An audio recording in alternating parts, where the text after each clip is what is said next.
Bonjour à tous, bienvenue pour cette dernière partie concernant l'évangile selon Judas, l'évangile de Judas qui aujourd'hui, en fait je dédie donc cette vidéo à la lecture de l'introduction de ce livre pour vous donner, en tout cas c'est mon intention, vous donner envie de vous le procurer pour lire véritablement les traductions qui ont été publié par rapport à cet écrit, voilà, qui nous a été certainement caché. Alors, je voulais profiter de cette vidéo pour faire un petit clin d'œil au tirage précédent, donc à la deuxième partie. Rappelez-vous, dans le tirage, on voit Église et spiritualité. Non, pas Église, religion et spiritualité. Voilà, et je parlais d'une sorte de réconciliation, certainement. Enfin voilà, il y avait ici, en tout cas, une dimension où, jusqu'à aujourd'hui, enfin, il y a véritablement une séparation entre la spiritualité et la religion. Et il me semble, en tout cas, selon mes ressentis et selon l'interprétation que j'ai pu y donner, je pense qu'il y a besoin de s'unifier, d'unifier, de réunifier la spiritualité à la religion. Voilà. Et il y a donc quelque temps, alors j'ai un spectacle, vous le savez maintenant, hein, je ne sais pas si tout le monde a vu toutes les vidéos, mais je vais le rappeler. Je suis également danseuse. Et voilà, j'essaie voilà, j'ai terminé, enfin, je suis sur le point de montrer, de programmer le spectacle pour pouvoir diffuser un message très important, mais qui est toujours le même, hein, finalement, mais mis en danse, en musique et en poésie, sur scène, plutôt que faire parler les cartes. Là, je fais parler plutôt mon corps. Et j'avais dans l'idée, en fait, de proposer ce spectacle, puisque on parle de spiritualité, de profondeur et de valeurs profondes, d'amour, de respect et enfin voilà, toutes ces notions-là auxquelles nous tenons tous beaucoup, en tout cas ceux qui sont attirés par ce genre de chaîne, en tout cas voilà, les personnes qui recherchent l'amour et la paix intérieure. C'est un spectacle pour vous. Je vous dirai quand est-ce que je pourrais le proposer et où. Donc voilà, j'avais demandé à une association qui s'occupe de restaurer donc l'église de mon village, parce que voilà, je pensais que c'était bon, et moi j'ai aussi la faculté de ressentir en fait le murmure des pierres, au-delà des murmures des lames, des cartes. Je peux également entendre et comprendre, ressentir en tout cas, le murmure des pierres. Et en fait, c'est ce murmure-là, quand je suis rentrée dans cette église, qui m'a donné envie, pourquoi pas, de faire ce spectacle-là pour y apporter, tout simplement, arriver à y faire rentrer des personnes qui ne seraient pas rentrées dans l'église ou qui n'y rentrent plus finalement, qui se sont coupées un petit peu de ces lieux de culte. Donc c'était pour moi l'occasion voilà, d'attirer des personnes sous un autre prétexte pour les réconcilier, en tout cas les faire revenir, en tout cas, dans ce genre de lieu. Eh bien, figurez-vous que non, ça a été refusé. Bon, après, sans grande surprise, hein, de toute façon, j'attendais pas grand-chose de cette... pas de cette association, hein, par contre, hein, mais parce qu'en fait, comme l'église est classée, et puis comme c'est un lieu de culte, il faut que les personnes qui tiennent cette association demandent des autorisations, donc au diocèse, à l'évêque. Enfin bon, voilà, c'est pas rien, hein. Après ça, c'est normal, ça reste normal. Ça a été, dans un premier temps, donc rejeté.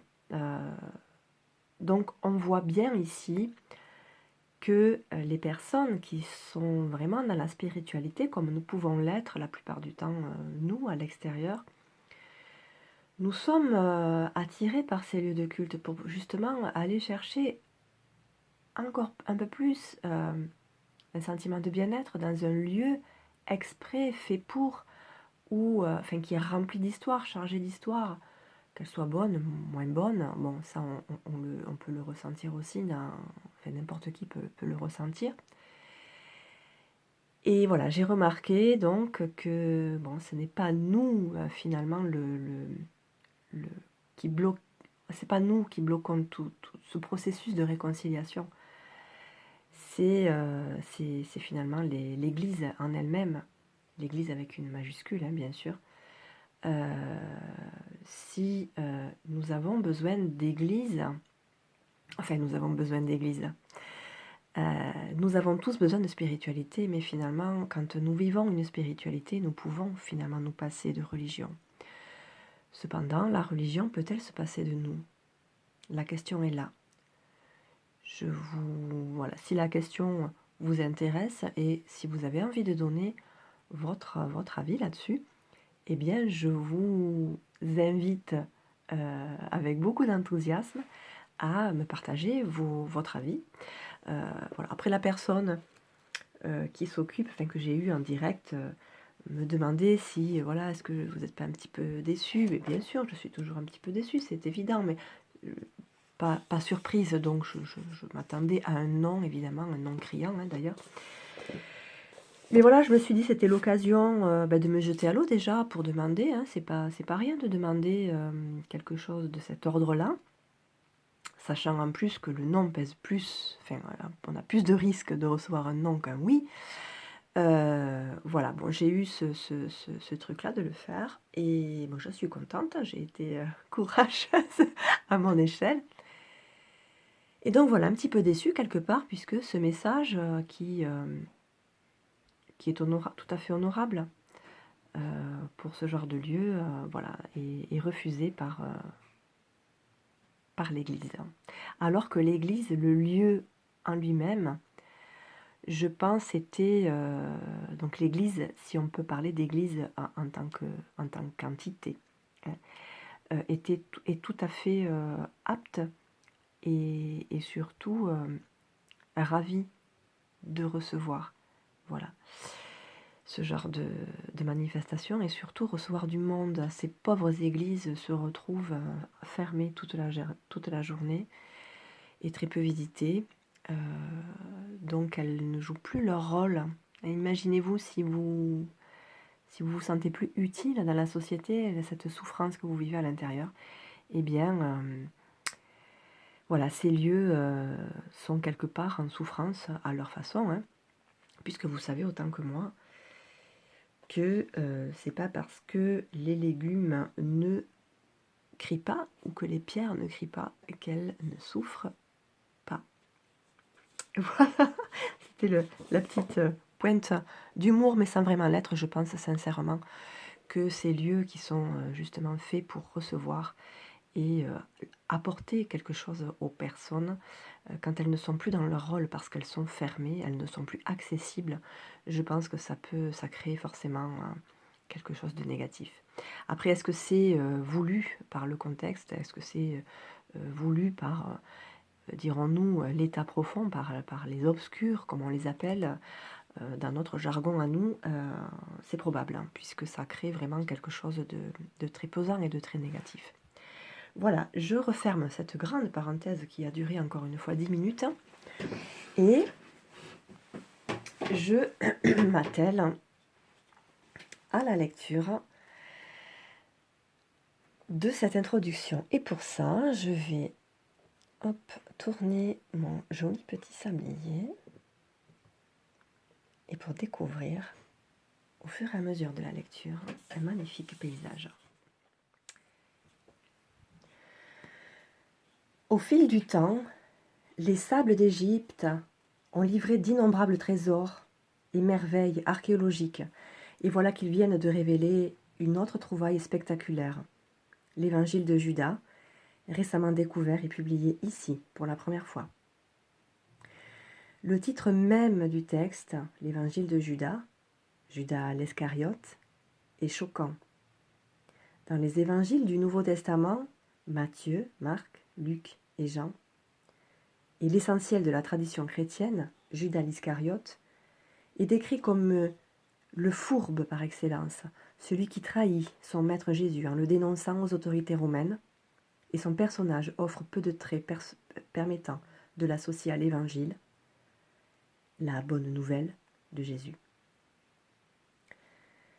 Dans l'Évangile de Luc, il est dit que Satan entre en Judas et le pousse à commettre son acte méprisable. Et dans l'Évangile de Jean, Jésus s'adresse aux 12 disciples et déclare que l'un d'eux, Judas, est un diable. D'après le Nouveau Testament, la fin de Judas est aussi ignominieuse que ses actions. Il reçoit des autorités le salaire du sang pour avoir trahi Jésus, et selon Matthieu, il va se pendre, ou bien, selon les actes, son ventre se déchire et il connaît une mort épouvantable.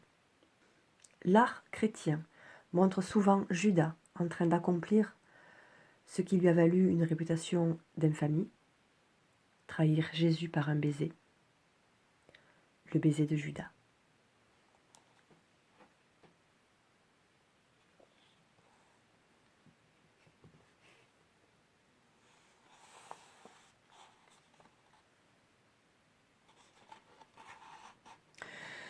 Cependant, même dans le Nouveau Testament, la figure de Judas l'Iscariote recèle quelque chose de captivant.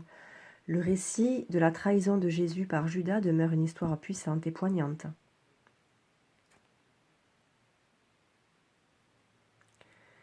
Jésus est dénoncé par un de ses plus proches amis.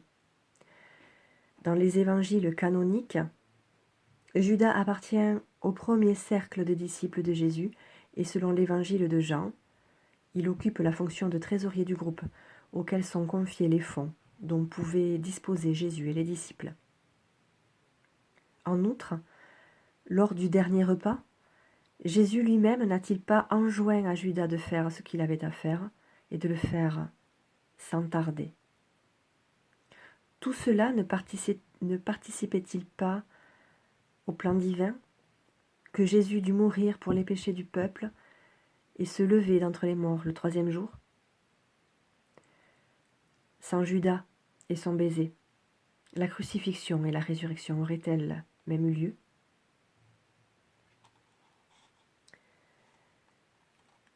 L'énigme de Judas l'Iscariote, le disciple de Jésus qui l'a trahi, a été explorée par nombre de ceux qui sont interrogés sur qui se sont interrogés sur ce personnage et ses mobiles. La littérature sur Judas est riche et comprend des œuvres bien connues, tant dans le domaine de la recherche académique que dans celui des œuvres contemporaines. Alors, je ne vais pas vous citer toutes les œuvres. Je pourrais vous les mettre si vous souhaitez avoir le nom des livres. Je vous les mettrai dans la barre de description pour que vous puissiez vous y référer si ça vous intéresse. Mais comme je ne lis pas l'anglais, j'écorche trop les mots, les noms, les titres, enfin voilà, c'est pas possible pour moi. Voilà, 1000 excuses pour cette petite entrave. Dans la comédie musicale Rock Jésus-Christ Superstar, Judas l'Iscariote est prêt de voler la vedette aux autres protagonistes et sa présence, alliée à la musique qu'il joue, éveille une certaine sympathie pour la profondeur et sa dévotion à Jésus. Dans sa chanson « Avec Dieu de notre côté », Bob Dylan chante à propos de Judas. À vous de décider si Judas l'Iscariote avait Dieu de son côté.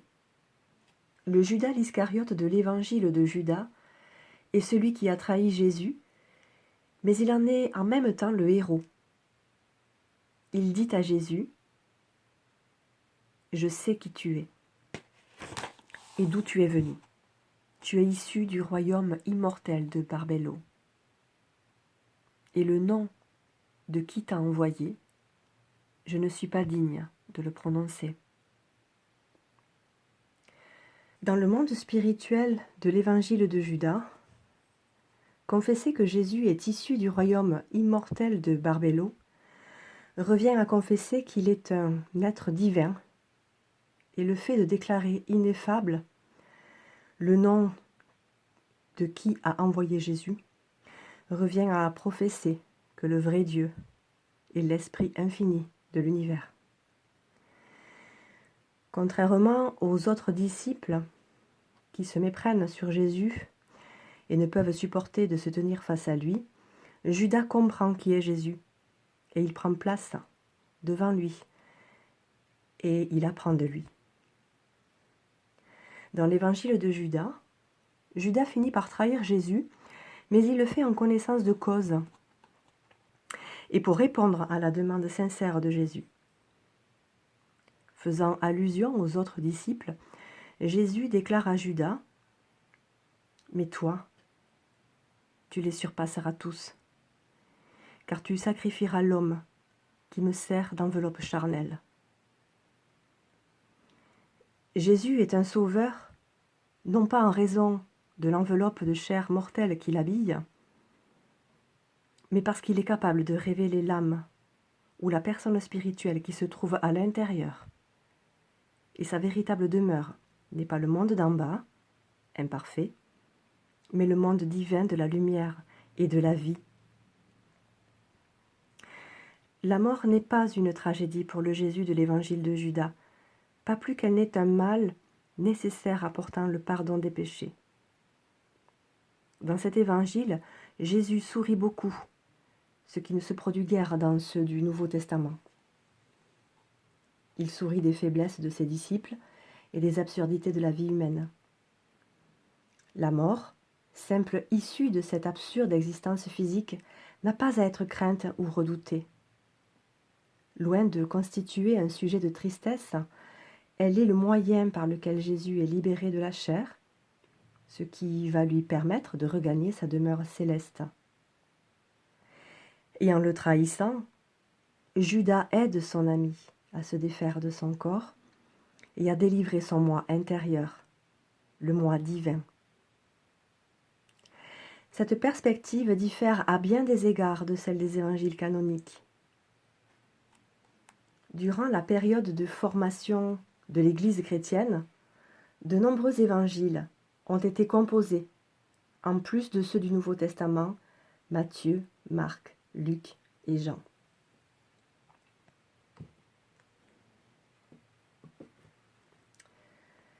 Parmi ces évangiles, autres, qui nous sont parvenus, en totalité ou en partie, se trouve l'évangile de vérité et les évangiles de Thomas,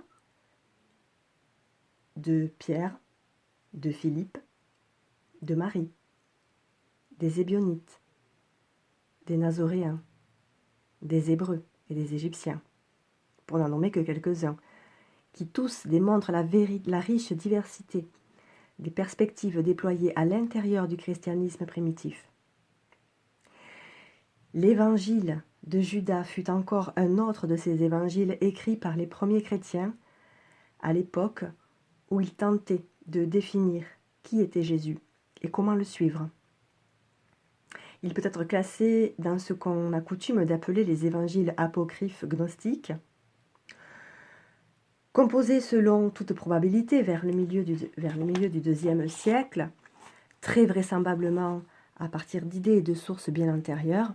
Il représente une forme première de spiritualité qui privilégie la gnose, gnosis ou connaissance, la connaissance mystique, la connaissance de Dieu et de l'unicité essentielle du moi avec Dieu. Cette spiritualité est communément décrite comme gnostique, mais l'usage de ce terme a été très débattu dans le monde ancien et il continue à l'être aujourd'hui parmi les spécialistes. Une approche aussi directe de Dieu, comme celle qu'on trouve dans la spiritualité gnostique, ne requiert nul intermédiaire. Après tout, Dieu est l'esprit et la lumière au-dedans. Et tous les témoignages de l'Église primitive et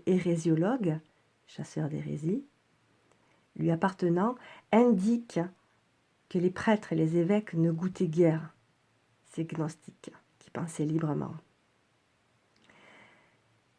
Les écrits des hérésiologues fourmillent d'accusations envers eux. Ils nourrissent des pensées malignes et s'adonnent à des activités illicites. La polémique n'est jamais une entreprise aimable et ces documents à visée polémique ont souvent pour objet de discréditer l'adversaire en éveillant des soupçons sur son mode de pensée et sa façon de vivre.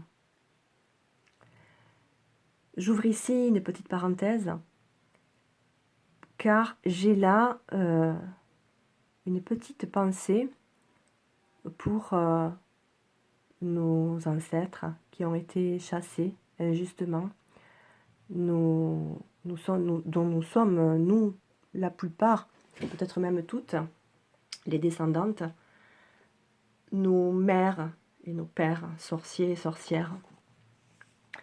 Voilà ce que ce passage me rappelle. En tout cas, j'ai une petite pensée pour cette période-là et pour ces victimes-là. Voilà. Gnostique, l'évangile de Judas réplique en accusant les chefs et les membres de l'Église orthodoxe émergente de toutes sortes de comportements scandaleux. Selon lui, ces chrétiens rivaux ne sont que la valetaille du Dieu qui gouverne ce monde d'en bas, et leur vie reflète ces menées répugnantes.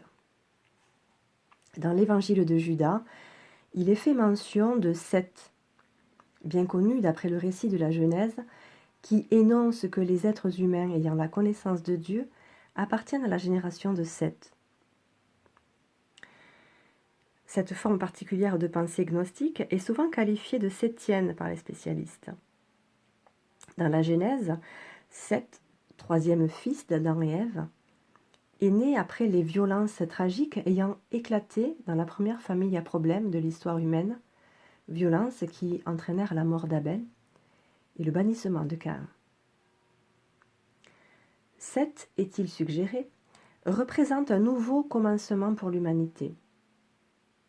Ainsi, appartenir à la génération de Seth revient à faire partie de l'humanité éclairée. Telle est la bonne nouvelle annoncée par les textes sétiens comme l'évangile de Judas. Jésus y enseigne à Judas les mystères de l'univers.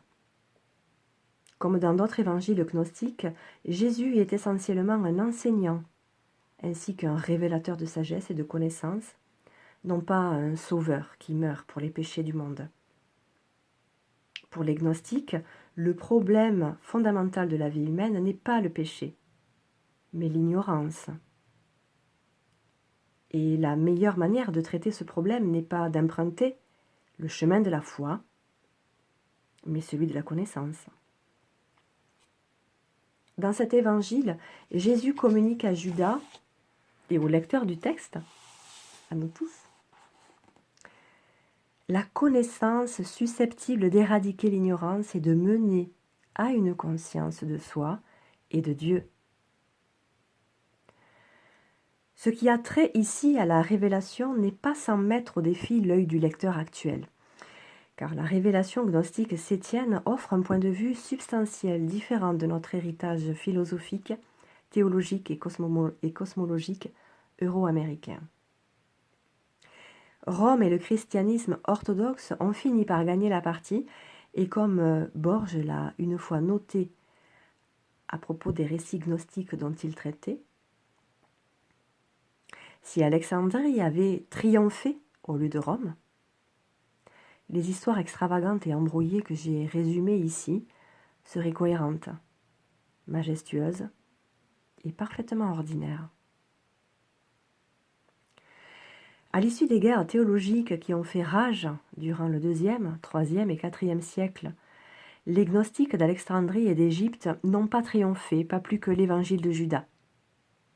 Aussi, les perspectives et idées contenues dans de tels textes paraissent-elles aujourd'hui insolites. Reste que la révélation communiquée par Jésus à Judas illustre une théologie et une cosmologie qui, de nos jours encore, apparaissent très élaborées. La révélation en elle-même comporte peu d'éléments chrétiens, et à supposer que les chercheurs actuels aient une appréhension correcte du développement de la tradition gnostique, les racines de ces idées pourraient remonter jusqu'au 1er siècle, voire avant, et provenir de cercles philosophiques et gnostiques juifs ouverts aux idées gréco-romaines. Jésus dit à Judas qu'il y avait au commencement une déité infinie, totalement transcendante, et qu'ensuite, par une série complexe d'émanations et de créations, les cieux se sont emplis de lumière et de gloire divine. Cette déité infinie est tellement exaltée qu'aucun terme fini n'est apte à la décrire. Même le mot Dieu, est-il affirmé, est insuffisant et inapproprié. Cependant que le monde d'en bas est le domaine d'un gouverneur inférieur, d'un dieu créateur nommé Nébro, rebelle, qui est maléfique et abject, d'où les problèmes de notre monde, d'où la nécessité de prêter l'oreille aux paroles de sagesse et de prendre conscience de la divine lumière qui les anime. Pour les croyants qui épousent ce point de vue, le plus profond mystère de l'univers est le suivant. L'esprit du divin réside en certains êtres humains. Bien que nous vivions dans un monde défectueux, trop souvent domaine de l'obscurité et de la mort, nous avons le pouvoir de transcender cette obscurité et d'embrasser la vie. Nous sommes meilleurs que ce monde, explique Jésus à Judas, car nous appartenons au monde du divin. Si Jésus est le Fils du divin, alors nous tous sommes aussi les enfants du divin. Il suffit que nous vivions de cette connaissance pour être éclairés. Contrairement aux évangiles canoniques, cet évangile présente Judas l'Iscariote comme une figure foncièrement positive, un modèle pour tous ceux qui souhaitent devenir disciples de Jésus. C'est probablement pourquoi il se clôt sur l'histoire de la trahison de Judas et non pas par la crucifixion de Jésus. Point capital, la perspicacité et la loyauté de Judas constituent ici le paradigme de la qualité du disciple. Car, en fin de compte, il accomplit ce que veut Jésus. Néanmoins, dans la tradition biblique, Judas, dont le nom a été rattaché au mot juif et judaïsme, a souvent été dépeint comme le méchant juif ayant dénoncé Jésus, provoquant son arrestation et sa mise à mort, de sorte que la figure biblique du traître Judas a nourri des flammes de l'antisémitisme. Judas, tel qu'il apparaît dans le présent évangile, peut contrecarrer cette tendance. Il ne fait rien que Jésus lui-même ne lui demande de faire. Il écoute Jésus et lui demeure fidèle. L'Iscariote se révèle être le disciple bien-aimé de Jésus et son ami cher. En outre, les mystères que Jésus lui enseigne sont pétris d'une certaine tradition gnostique juive, et celui qui transmet ces mystères, Jésus, est le maître, le rabbi. L'évangile chrétien de Judas concorde avec une vision juive alternative, précisons-le, de la pensée gnostique, et la pensée gnostique juive a été baptisée pensée gnostique chrétienne. Jésus fait ici écho à la conviction platonicienne, voulant que chacun ait sa propre étoile et que le destin des êtres soit en rapport avec elle. Judas, dit Jésus, a lui aussi son étoile. Juste avant que Judas soit transfiguré et se trouve illuminé dans une nuée lumineuse, Jésus lui demande de lever son regard vers les cieux, d'y voir les étoiles et le déploiement de la lumière. Il y a beaucoup d'étoiles dans le ciel, mais celle de Judas est particulière. Alors Jésus dit à Judas l'étoile qui est en tête de leur cortège est ton étoile.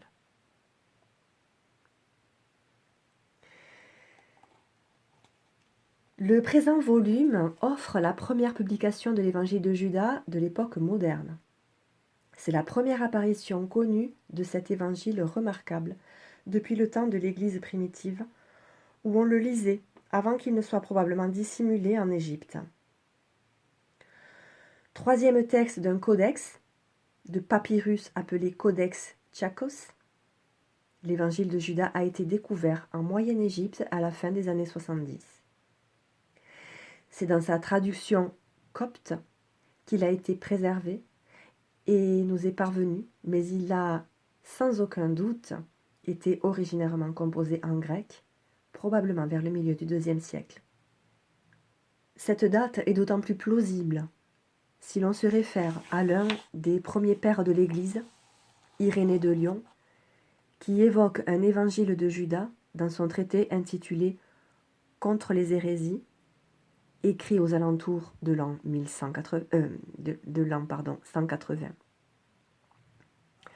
Comme Gregor Wurst le démontre dans son texte, l'évangile de Judas mentionné par Irénée et par d'autres après lui est identique à la version du Codex Tchakos.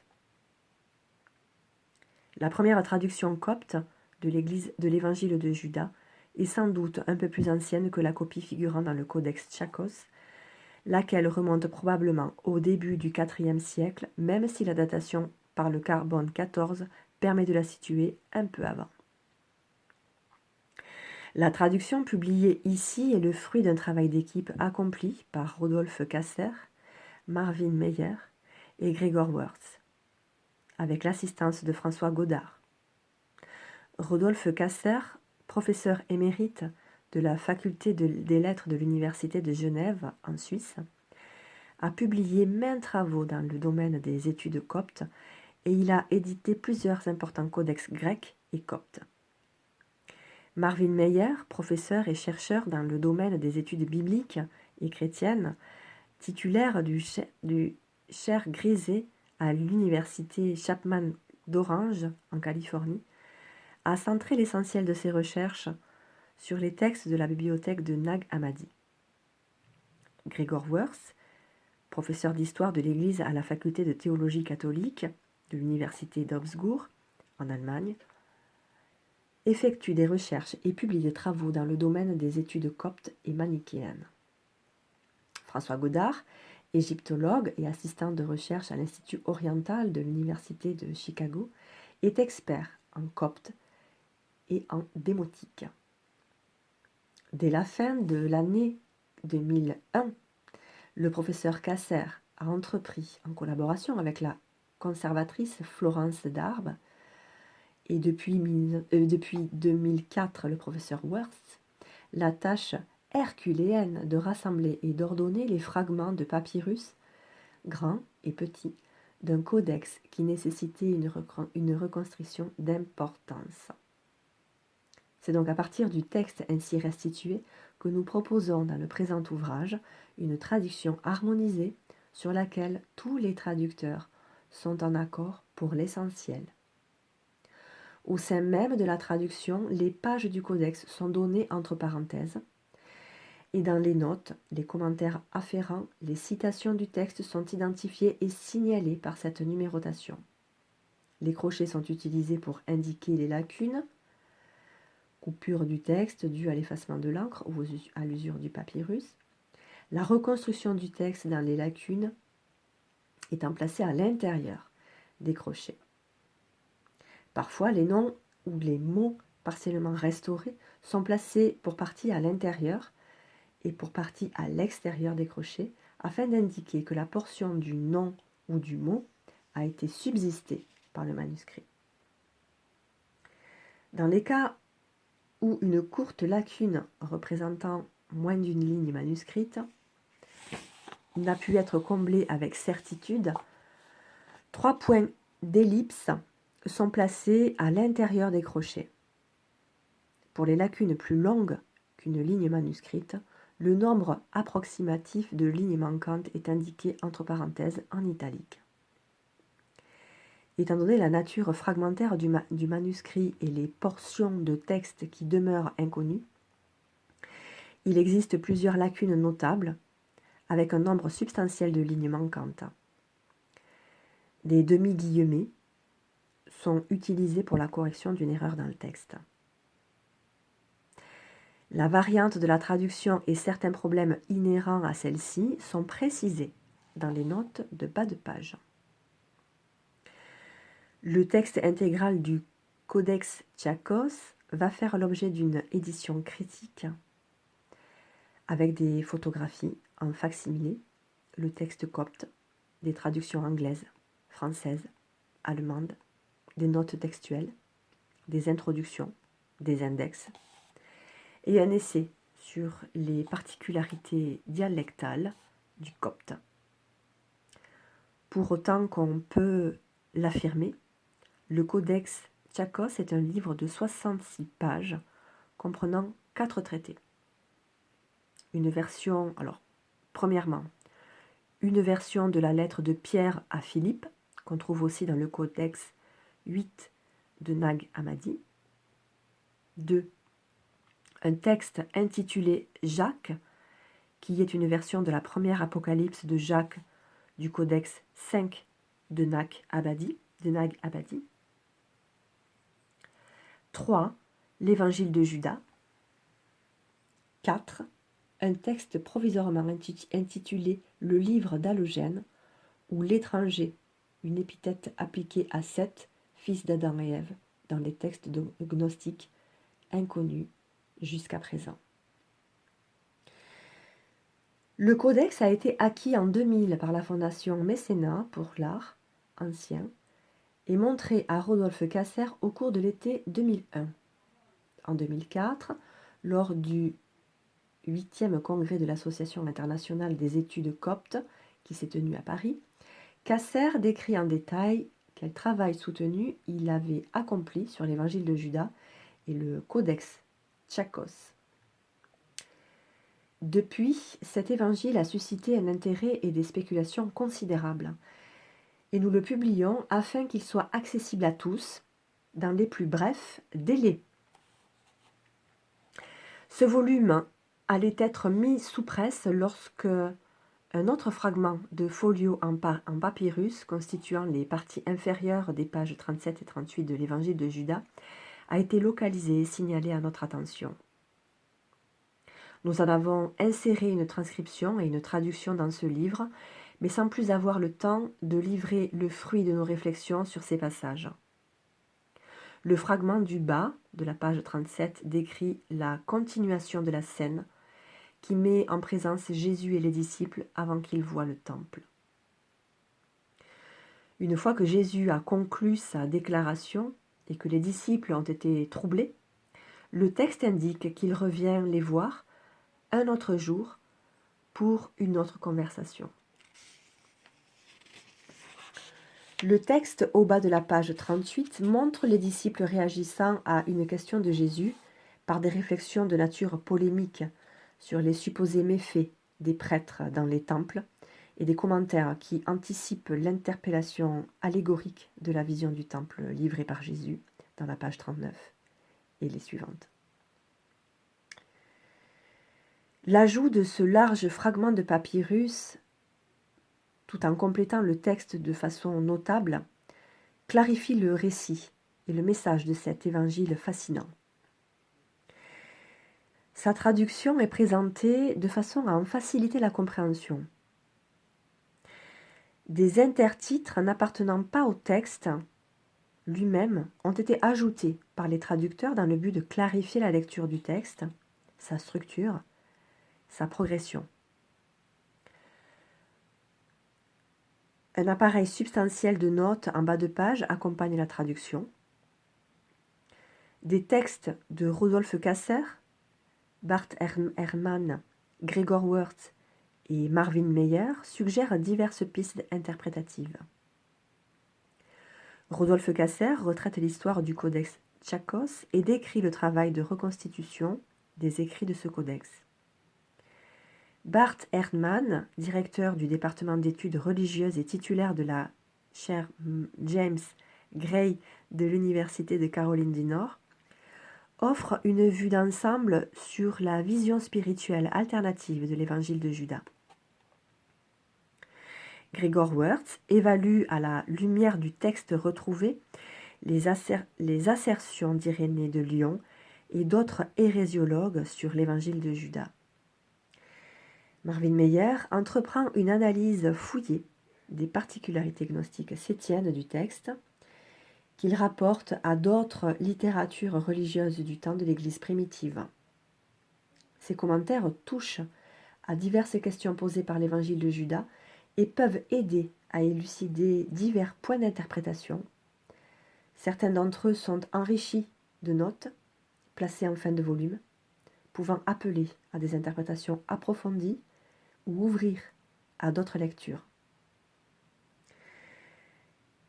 Perdu durant près de 1700 ans, l'évangile de Judas a été enfin retrouvé.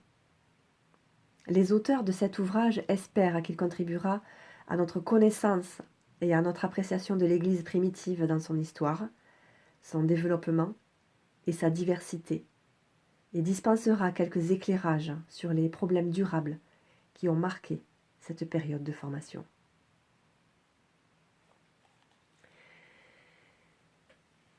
Voilà pour la lecture de cette introduction. J'espère vous avoir donné envie d'aller un petit peu plus loin. J'ai pris beaucoup de plaisir à faire cette lecture. Mille excuses si quelquefois j'écorche les mots. Je n'ai pas une lecture très fluide. Voilà, j'espère que ça vous aura donné envie d'aller un petit peu gratouiller un petit peu plus loin. En tout cas, cette nouvelle, à l'époque, il y a entre 15 et 20 ans, je ne sais plus exactement, hein, j'étais bien jeune, j'ai le vertige, m'avait véritablement bouleversée et en même temps me semblait être une évidence, finalement. Comme quoi notre fort intérieur sait des choses que nous ignorons dans notre conscience. Voilà, j'espère vous avoir donné envie d'aller un petit peu plus loin et surtout d'aller chercher, voilà, vous poser des questions, faire des liens, en tout cas éveiller votre curiosité et pourquoi pas développer votre esprit critique sur tout ça pour aller un petit peu plus loin. Je pensais rester dans les évangiles un petit peu un petit peu boudés. Je voulais vous proposer de vous parler la prochaine fois de l'évangile des sorcières. Évangile des sorcières Aradia. Voilà, que j'ai pu me fournir. Voilà, je suis en train de le lire. Voilà, pour vous en parler, je voulais savoir si ce sujet pouvait éventuellement vous intéresser. Moi, en tout cas, je pense faire un petit peu la même chose. Faire un tirage sur l'histoire des sorcières, que pouvaient-elles être, parce que je trouve, quand on lit ce passage, quand on se renseigne un petit peu sur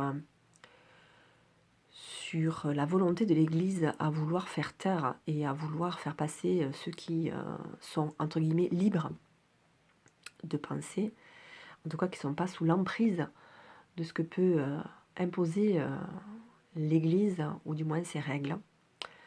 Et je pense notamment à tous ces peuples dits sauvages, hein, les Amérindiens, les Aborigènes, enfin voilà, tous ces peuples, le peuple fleur, hein, qui a été pas forcément décimé, mais vraiment enfin, chassé, hein, vraiment persécuté.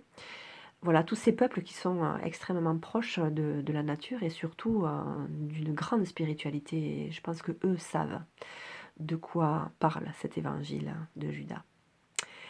Voilà, donc je voulais faire ce prochain thème. En tout cas, je voulais faire un petit peu la même formule que l'évangile de Judas. Bon, sans l'introduction puisque je la fais un petit peu ici et donc commencer par un tirage sur ce thème, sur le thème des sorcières. Pourquoi pas la chasse aux sorcières? Et ensuite vous parler ou peut-être vous, sélectionner quelques extraits du livre, pour vous en faire la lecture et vous donner, je l'espère, l'envie d'aller gratouiller un petit peu plus, voilà et surtout changer de regard sur, la sorcellerie et surtout sur les sorcières. Puisque les sorcières, on le sait aujourd'hui, en tout cas, on commence à changer de regard là-dessus. Ce n'est pas la méchante dame, qui est rongée par le diable, mais c'était des guérisseuses, des des sachantes. Je parle des sorcières, mais aussi des sorciers, hein, qui savaient soigner par les plantes et voilà, qui pouvaient aider, enfin qui étaient, comme on peut, le dire aujourd'hui, des soignants en fait, hein. Des confidentes, voilà. Donc elles étaient, des points, enfin en tout cas des personnages essentiels pour, l'équilibre du groupe. L'équilibre, pour le bon fonctionnement du groupe. Voilà et je trouve, que que c'est vraiment regrettable, hein, d'avoir pu, casser tout ça et en même temps, heu, voilà, je pense que là, vous allez être d'accord avec moi certainement, hein, nous avons la mémoire courte puisque aujourd'hui nous vivons exactement la même chose avec, sauf qu'aujourd'hui nous ne sommes plus des sorciers et des sorcières, nous sommes des complotistes. Voilà, sur ce, je vais clôturer cette vidéo en vous remerciant toujours de me suivre et d'être hâtif pour la, l'attendre aussi hâtivement les vidéos suivantes.